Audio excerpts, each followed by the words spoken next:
Good day mga kakabisi! Welcome to Iskens Vlog as Father of Guy. Another day, another mini vlog. Ngayon ay magpipirito naman tayo ng galunggong. Ilagyan ko lang ng crispy fry ang galunggong para crispy talaga. Yan, alog-alogin lang natin yan para mabalutan ng crispy fry ang bawat isa ng isda natin. Ayan. Tara na, magpirito na tayo. Napakasarap niyan. Simpleng ulam lang yan mga kakabisi.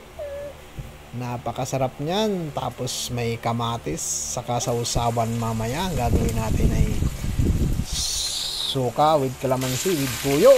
Yan. Tapos kalamansi na may sibuyas. Napakasarap niyan.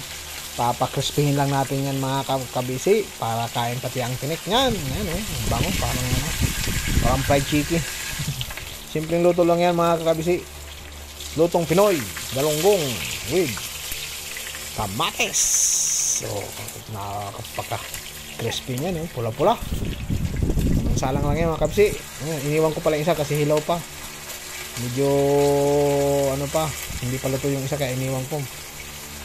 Pangalawang salang na natin yan mga kakabisi. Shoutout nga po pala sa aming mga bagong follower dyan. At patuloy nyo pong sa pala ng aming page. Welcome po kayo dito sa Skayans. Okay, balikan rin natin yan. May kakain na tayo. Baka simpleng ulam lang yan pero masarap. Diba? Crispy yan. Pati tinik, kain yan. Ahuli natin at kain na tayo. Nakaready na ng ating mga dyan, sausawan. Nai-ready ko na kanina yan. Diba? Tara na, kain na tayo. Mga kakabisi. Sarap. Napakasarap niya na ulam. Simpleng ulam lang yan pero masarap.